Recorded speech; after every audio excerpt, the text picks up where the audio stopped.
Welcome to Nonlinear Shenanigans. I'm Dr. Octopus, and this is a show for people who feel the world is trying to turn them into a straight line. Here, nonlinear doesn't mean chaotic. Are you kidding me? It means alive. It means your mind is allowed to connect dots that were never meant to touch and still arrive somewhere true. And shenanigans, that's our method, Anshar. No nonsense, but sacred troublemaking.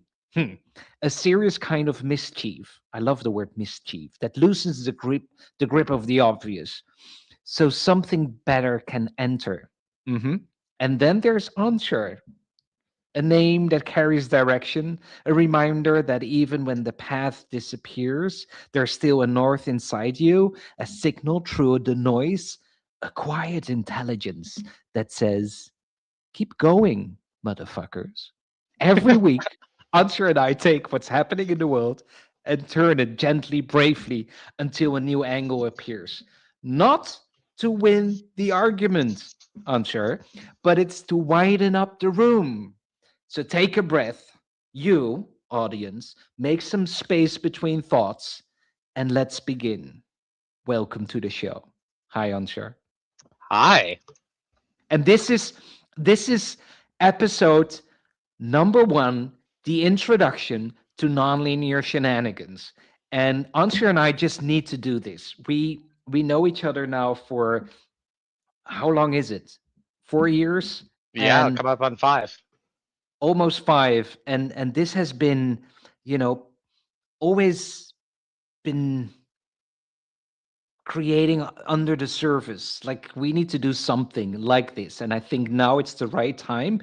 There's a lot of things happening in the world. Oh dear, there's so much to talk about. We have AI, we have the Epstein files, we have politics, we have world politics, we have hunger, we have so much going on. So we thought this is the time to do it every week together. Ansher and I, Nonlinear Shenanigans, together with our friends online. So, Ansher, I don't think, a lot of people are complaining about the fact that they're tired. I don't think a lot of people are tired. I think they're over linear. What do you think?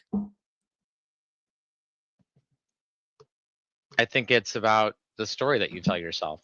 I mean, you could have two people have the same alcoholic, abusive father, and one of them could perpetuate the cycle, and one of them could use that as a model for who they don't want to be. It's about the story you tell yourself.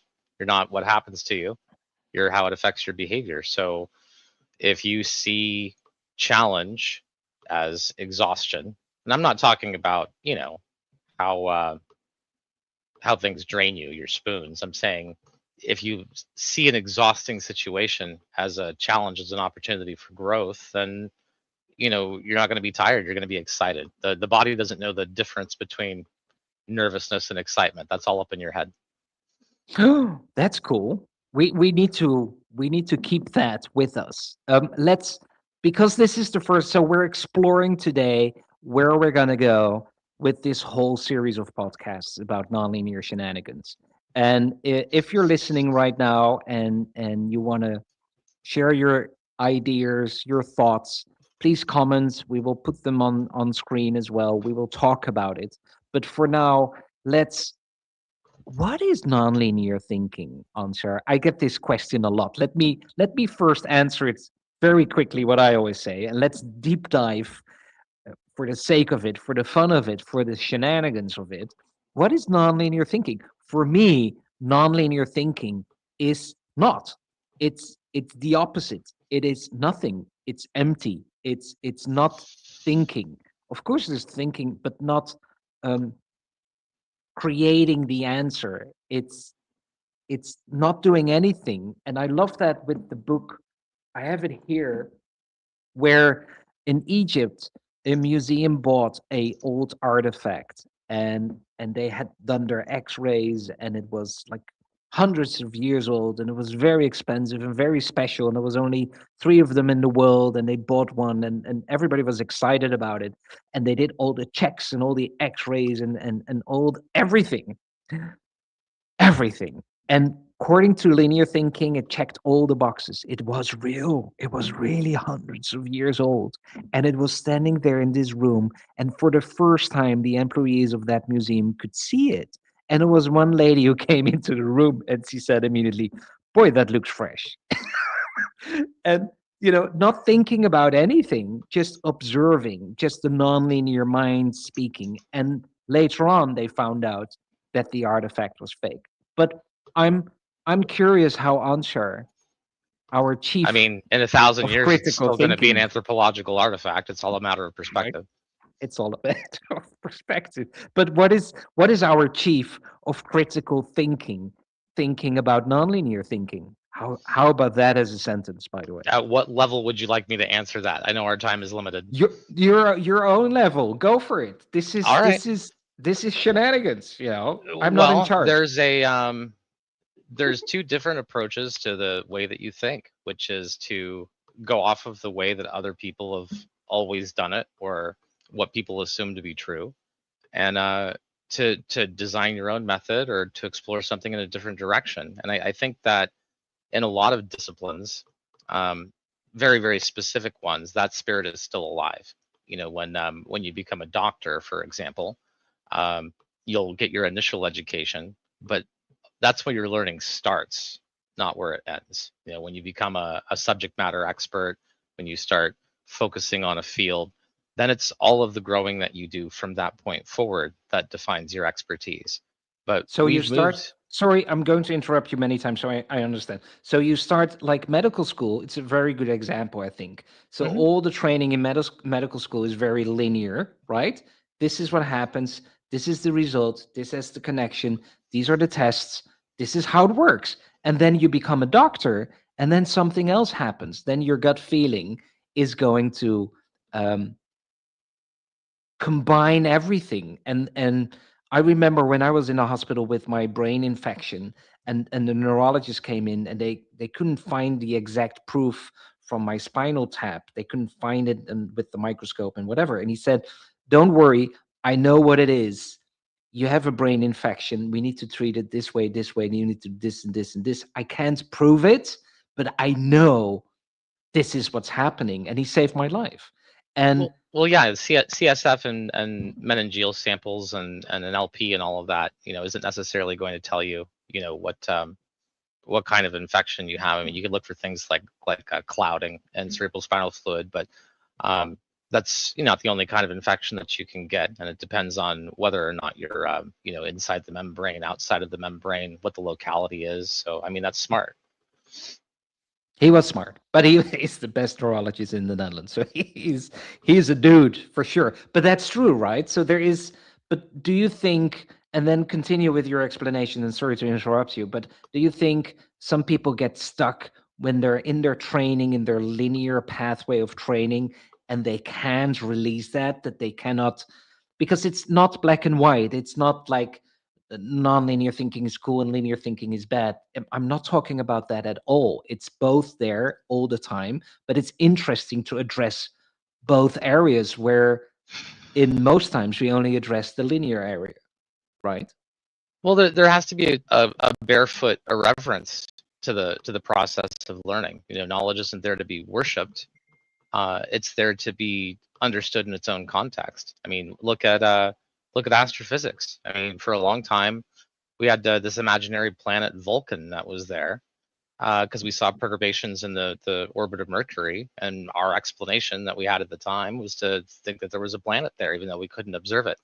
And then when we moved on and got through general relativity and all of that, we were able to explain that with a different dynamic. And there's this entire process that we've been moving through scientifically, culturally, academically, um, where to get to where we are now, we had these iconoclasts, these people who were willing to go against what everyone thought was true in order to explore new concepts and ideas. But when we move into modern education, when we start to do things at scale, when we start to, try to test students with multiple choice questions and a lot of those, especially if you are a nonlinear thinker, it's more of a test of whether or not you know how the professor is thinking than it is what you actually know. You can get a multiple choice question wrong, but actually know the topic very well. And I think that's very telling. One of the things that really bothers me when we did the paper on education, um, and I had that opportunity with Jackie Scully to talk about it in the interview, was that in modern education, it's a derailing of our process for students to figure out their own methods to things. Um, the idea that there's a certain course rubric and you have to Yeah. try and get Yeah. through all these topics at a particular pace. But there's a fear, I think, in modern academia of people learning shortcuts, people making their own models. And that only is a bad thing if they don't learn the right epistemic process to determine when that shortcut stops working, why it stops working, when to use one method or another. It's not that existing knowledge is bad. It's that it exists because of a certain perspective. And sometimes perspectives have to shift. Sometimes we have to look at what we're learning and why we're learning it. But I think the biggest problem in the modern world, because of the way that we're doing that, because we don't have collaborative learning, we don't have creative learning, we don't have the ability to fail and see that as a positive signal, that it creates an apprehension. If a person came out tomorrow with a proof for Navier-Stokes or PNP or the Riemann hypothesis or whatever, the the focus wouldn't be on their method. It would be on the fact that, oh, this person thinks that they know better than what everyone else has been doing for the last 50 years, so they must be crazy or an idiot.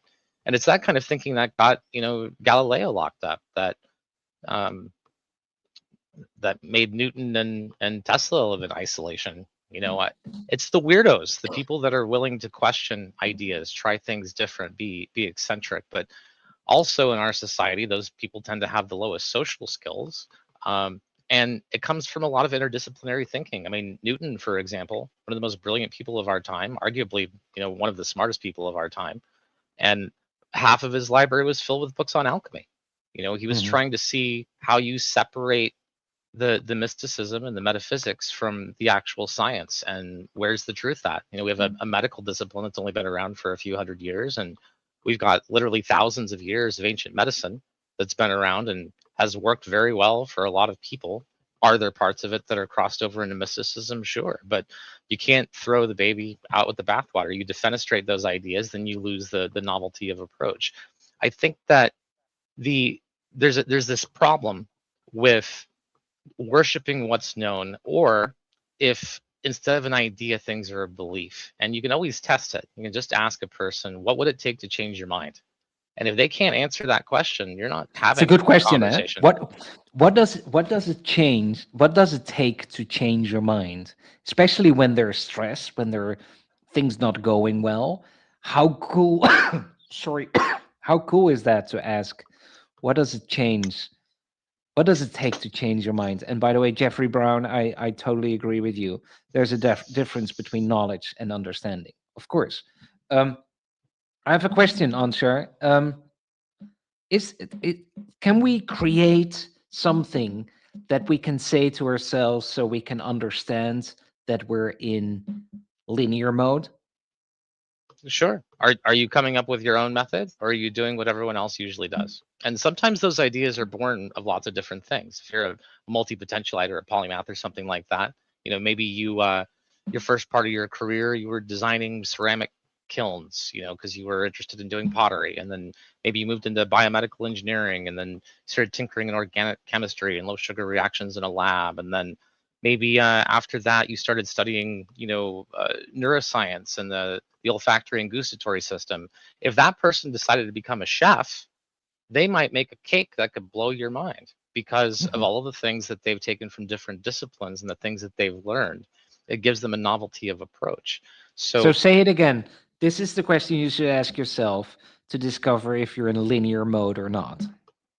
am I using the same method that everyone else does, or am I coming up with my own? And being able to ask yourself when you should switch or when you should look for contrast, or and that's another issue that we have, is that because we've all moved into the online space now, it's very easy when we hear a contrary opinion that we don't like, to just reach for a red button and to basically make that person stop existing in our world. And Yeah, it is cancel the cancel the the motherfucker, right? We it, don't want to hear it's this, so cancel immediately.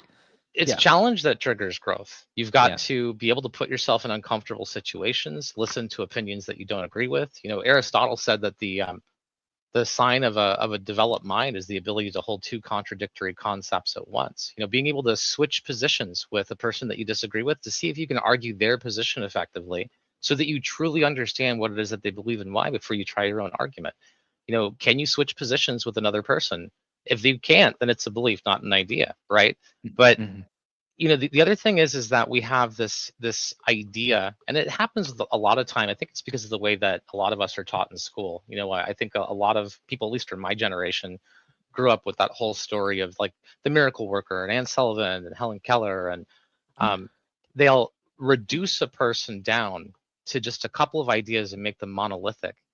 A lot of people don't know that she marched for socialism, or she advocated for reproductive rights. She was a very outspoken person, and we focus on just a few little tiny slices of her life. And it's the same thing with everyone else. I think that part of the human experience is recognizing that even if a person is deplorable by your standards, they could be a serial killer or have a completely opposite political view from you. But that doesn't mean that all of their ideas are bad. It means that you should certainly question them. But it also means that, if you sit and you listen long enough to a person who's ignorant or that you don't agree with or that has a contrary opinion, they may have one method that they use to think about something or a position on something entirely different that would completely change the way you live your life. But if we're not able to endure those signals, if we're not willing to listen to things that we don't agree with, if we've become so non-permissive of other points of view that we shut ourselves off to that, then we lose that insight, the insight of growth through challenge. And I think that And, that's one part of being a nonlinear thinker. and this is what it's about. And Mick is also writing, linear has its uses. And where is it? Yeah, I totally agree with that. But this is it, it's so interesting to discuss the other side because the linear benefits are clear, right? If you want to achieve your goal, you need to take these steps. These steps work. You need to train, you need to learn, and you get there. And that's how it works. This is how we're all trained at school. What I find Which is interesting. farcical, really, because I think that it's about learning to process with your own. I mean, we're all good at different things. We're all bad at different things. Every cognitive approach in thinking has its own blind spot, and finding out what your blind spots are and what you're strongest at is one of the first things that a thinker should do. Because if you know that your unique perspective makes you a very strong thinker in one direction and a very weak thinker in another, then one, you can redesign your process so that what you're strong at can be used to shed light on that thing that you're missing. But two, you can invite a perspective that's completely opposite from yours, diametrically opposed, to get that coverage so that Mhm. you get to see what the other perspective is like. And I see this a lot with entrepreneurs because, I work with clients and all that, doing psychosocial design and copy. And we'll see these people that are siloed. They'll have these great engineers and they'll have a concept and it's very awesome, but the people who need that the most are the people that are least like them. That means Yeah. people who value human relationship, faces, narratives, emotional understanding, and maybe get overwhelmed with systems thinking and large words and all of that. And you've got to be able to transmit what you do well to them because they're the people who need you.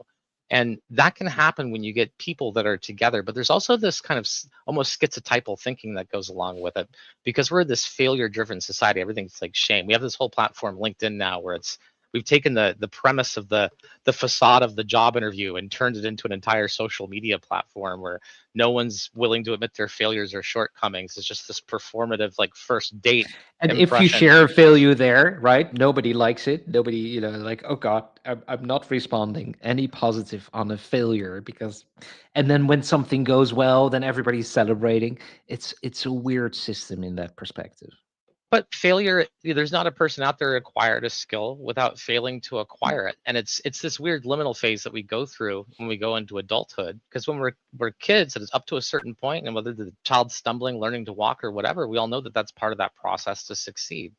And and yet we define people by their failures instead of uh, what it is that they did in response to them. And I think that's what matters. So back to that, allegory of the two people with an abusive father. Which Mhm. choice do you make as a result of that? And I think it's the choices that matter, not the story you tell yourself. So, what is the question you ask yourself to discover if you're in nonlinear mode? So, we have the question that describes that asks yourself to understand. Oh, maybe I'm in a linear approach. Let me rethink this. What is the question we should ask ourselves to be aware that we're very nonlinear in what we're doing? If your first response is to question the question, I think that's a really good sign that you're nonlinear. You Yeah. know, it's just a simple any simple a trivia question even is a really great way to just see where your brain goes, because you'll see what kind of processes you have baked in and which things are malleable and which assumptions you're bringing into the problem. Some questions are ill-typed. Some questions are biased by the way that they're framed. With cognitive priming, if you frame a question the right way, you can assume an answer, even though the person's actual position may be different. We all start from different parts of thinking when we think about different things. What do you do when you ask yourself that question and you question your question and you're thinking, oh fuck, I'm in nonlinear mode, and I'm here with a group of linear thinkers, and this is the last thing they would expect from me and they need from me, and I know that I'm going to irritate everyone so much. Um, what's next then? It's because of course we think in a linear way on this question, but let's look at this in a nonlinear way. So in a linear way is to say, well, adjust yourself and become less nonlinear and become more linear, but that's a linear approach. So what do we do when, because every nonlinear thinker recognizes this, when you're stuck in your the question mode and you're with a group of people who don't understand that? What do Well, I we mean, do? one thing is what can I change about the question to have different answers? That gives you a lot of signal.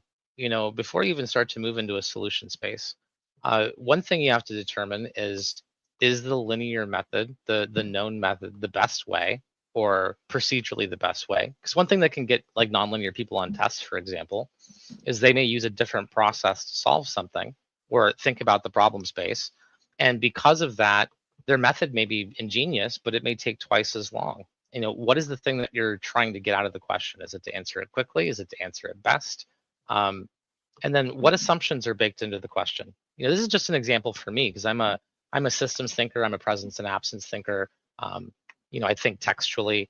So I look at a lot of that. But I think that if you're trying to use a set process, about the only thing that you can do is you could ask yourself at what point, what is the tipping point?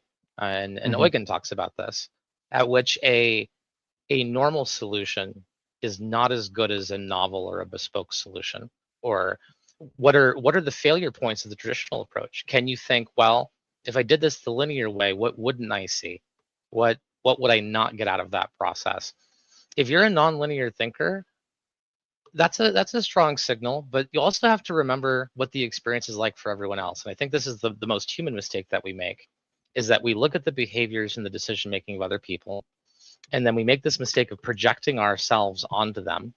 And then when we see their behavior, we say to ourselves, well, if I was doing that, I would be doing it for this reason. So that must be the reason that they're doing it. How And that is a linear? fundamental human mistake. Yeah. Um, Ask the right questions. Ask about the people around you. But I'm speaking as a person who's very disruptive to the academic environment, because I have to critically deconstruct and critique ideas in order to be able to understand them. I have to acknowledge that me raising my hand in the middle of a lecture is going to derail the entire lecture that person is trying to get through. And if that's the purpose of why we're there, then I need to write down that question and approach it after. And I had to learn that the hard way via social exclusion and social punishment and all of that. Those are some hard lessons to learn, but I grew from it. That's a challenge and opportunity. So it's a simple question, but it's a difficult answer. Hmm. Try to work with us and see if you can create an image. But what I'm always wondering, and I wonder how you see this, but what is happening inside a nonlinear brain? Because some people They can't help themselves. Look at us, to be nonlinear. What's different? What is happening differently in our brains? What is happening with our neurons? Why are we making different connections? What's going on? Do you have any idea what's happening So inside of there's our different brain? ways of navigating signal, right? You've got somatosensory, you've got um, all of the things that go along with somatic cognition. Because you have the ability, your body has the ability to recognize patterns around you, and it does that at a very very high level. It does that for threat salience. When you have that feeling of being watched, for example, that's your brain picking up on patterns that in the past have resulted in danger. Doesn't mean you're in danger now, but it's very, very keen at recognizing those patterns. So then you have to point the cognitive at it and say, does it apply in this situation? Some people don't have the ability to do both. So that's one part of it. But one of the things that you'll find, if you're speaking from a neuroscience perspective, is that you'll find that white matter tracks in the brain, the bridge, like the corpus callosum, the interrelatability of lateral thinking, the movement between different regions of brain activity, the ability to think about things in different ways, and so you'll see different areas of activation. If you look at like fMRI, um, that's one good sign, because that means that that person is either using multimodal thinking, thinking in stages, processing it from different points of view. But also you'll see some differentiation in signal, because each person that thinks in a different way, when we get signal activation in the brain, and we get that arousal going in one direction, it actually kind of creates a grain like wood does. It's strong in one direction and weak in the other, and it can override other signals. And we see this with emotion and thinking all the time, like neuroaffective primacy. This concept of our thinking becomes distorted, our logic becomes distorted when we're feeling something very strongly affectively. Um, but the problem is that the very thing that we use to evaluate whether or not we're using distorted thinking is the thing that's impaired in that situation. So that's why we try not to make decisions when we're angry. Uh, I think that when you're very passionate about something, you have to learn to segregate those things, because we don't have a lot of education in this space on how to use leverage the power of thinking differently, how to Yeah. innovate and design our own project, to collaborate with people that are very different than us. It causes us to do things procedurally. You don't really, when you're tying your shoes, you go through a certain set of motions that your brain has learned. You've got that neuroplastic development, the muscle memory, and you don't even have to look at it anymore. Some things are procedural, but then when you look down and something's different about that shoe, then your brain has to do a different process and you invent it on the spot. And that's the kind of thinking that you would apply to a problem, to something that's actually bothering you. You have to take the known solutions that could work and set them aside for a minute. And if you set them aside by default, you're definitely a nonlinear thinker. But And I think, Answer, there's something like a nonlinear radar. I think nonlinear thinkers recognize other nonlinear thinkers immediately, even even when they haven't talked to each other or whatever. Um, I have that experience a lot. I can see someone and already know immediately, oh, that's one of the other nonlinear thinkers. Do you have the same thing, and where do you think that's coming from?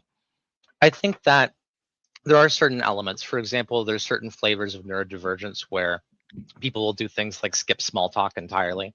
Like I'll get on a call with someone else who's neurodivergent, and we'll just immediately jump past all the social niceties. We won't even introduce ourselves until 10 minutes in, and we'll just start talking about some topic, and get knee deep in the weeds before we remember to ask each other, our names. Um, there's there's definitely, whether or not someone has an established process, where their focus is, and people can be nonlinear in a social direction too. You may see manifestations in that way too. I think one of the cool things about nonlinear thinkers is that since they don't do things the way that everyone else does. I have a friend, for example, when he flirts with someone, he'll ask them to make a dinosaur noise. Give me your best dinosaur noise. Really, that's his flirt. Unexpected, That's his extemporaneous style. questions. He wants to learn more about not the performative part of you, but how do you express yourself as a person. And when you Yeah, ask something unexpected, I think that's what's cool about that. yeah. I wanna. This is so cool. I wanna do something fun quickly. We're gonna go over the 30 minutes, maybe Oh, five that was minutes probably over. a foregone conclusion. I have 7 myths that we're gonna kill on nonlinear thinking. Are you ready for it? Yeah, Okay, I'm ready for it. nonlinear is chaotic. That's bullshit, right?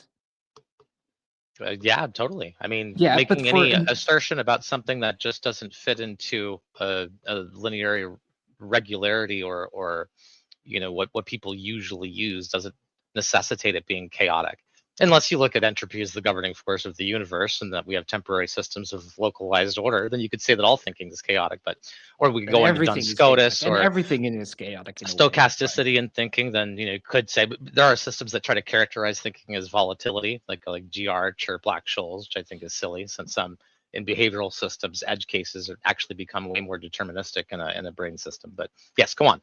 Okay, next one. Nonlinear is only for creative people. Okay, Yeah. so you can use a nonlinear approach to making an argument in court. You can use a nonlinear approach to programmatic design. You could use a nonlinear approach to sorting your collectibles or No, we making laugh an about it, order Answer. differentiable logic. I mean, there's no need Yeah, for that. I know, and we laugh about it, but it's serious. I think most people do think with the nonlinear mind is a creative mind, is creative people. It is creative thinking, but you don't have to be a creative person to have a nonlinear mind. It's Well, I fascinating mean, because they might use creative on you as an adjective. Creative is a word, but if it's the same nonlinear method that you've been using since you were a child, it's just not the normal method, then I mean, that could be considered less creative because you're just doing the same thing that you've been doing all the time and applying it to everything else. But that doesn't make it linear or nonlinear. right. Okay, next one. Nonlinear cannot be trusted. I mean, assumptive truth can't be trusted. I mean, even go back to first principles to Descartes. I think, therefore I am. Okay, but when you thinking has to happen across fourth dimensional time. Otherwise, it's just a flash. There's no identity, and you don't necessarily know that you're the same thinking, feeling human being from moment to moment. So, I mean, every time that we wake up on the pillow, it could be the same consciousness, or it could be a new consciousness that draws upon all the chemically and physiologically stored memories in the brain and constructs itself as you wake up. And that could mean that today is the only day that this consciousness of yours might be alive. But that also means that in that existential chaos of realizing that, if that is true, that's totally normal. It's the same thing we talk about when we talk about the paradox of And teleportation. it's Am I completely getting destroyed normal. I over love here and that. reconstructed, or am I copying myself, or does the consciousness survive? Yeah. These are the same kinds of questions we've been asking ourselves for thousands of years. Next one. Linear thinking is bad.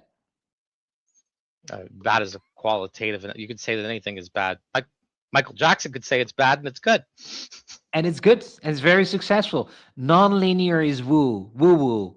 Nonlinear is spiritual. Nonlinear is woo woo. It's, I God. mean, you can find anything spiritual. I mean, you can find a comet spiritual. You could go and be an astronaut and take a look down at the tiny pale blue dot and realize that everyone is arguing over this tiny limited space, speck on a speck on a speck, and see all of humanity in a new perspective and feel incredibly touched and spiritually motivated and in touch with humanity and your own existential crisis of existence, and not have that be woo woo. It's literally right in front of you. It's ontic, it's measurable.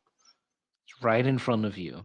Um, Almost the last one. You can't learn it. You cannot learn to be nonlinear. Okay. The problem is that we teach people linear thinking by teaching them preferred methods. We teach them specific ways. So you could teach people non-specific ways to invent their own process. That's about pedagogy, not in the culture, not whether or not something is the default. Final myth. Um, it's not useful at work. Okay. Well, I mean, given that linear processes are a single recognized approach, if that approach doesn't fit something, then not only is nonlinear required for work, but linear could be destructive with what you're doing. Um, for example, maybe you need to differentiate yourself in the market from the other 60 companies that are doing the same thing that you're doing. Or maybe you need to do an inventory process, but you can't use the standard method because you have a product that isn't, compatible with it. So you have to redesign the process. I think that it's about understanding when to move away from those linear processes and when a nonlinear approach is going to be helpful, but also just to take a moment to think about what the linear process might not do or what it might ignore. What it might ignore. I love that. Anshar, this is our first nonlinear shenanigans. I love it already. Um, thank You just you, keep on every. making me think about Super Troopers. We're gonna do this every week. Shenanigans! We're gonna do this so many times, and this was just the introduction to nonlinear thinking. But we're gonna use this nonlinear thinking to discuss big and small things in the world, and we will dive into whatever is happening that week. Maybe next week we'll talk about the Olympics or the Epstein files or whatever. We will think about it. We will dive into a topic, and we will discuss from a very nonlinear angle. And we're not trying to be nonlinear. We're just being ourselves, knowing that most of the things could be very nonlinear. So let me end this first podcast with you, Answer, the two of us. I love it. Thank you for listening to Nonlinear Shenanigans. If something in this episode opens a new angle into your mind, don't rush to explain it. Just notice Don't it. be obtuse. No, let it sit, let it connect, be nonlinear, because nonlinear thinking doesn't always arrive as an answer. Please, sometimes it arrives as a quieter, truer question. If you want to support the show, share this episode with one person who's tired of straight lines. And if you want to join the conversation, send us the problem you can solve in a spreadsheet or any idea you want to share with us. Until next week, I'm Dr. Octopus together with Anshar. And keep the space between your thoughts, please, and keep it human. And join us next time again in the nonlinear shenanigans. Thank you so much. Thank you, Answer. This is the Always, first Barry. time. I love this. Thank you.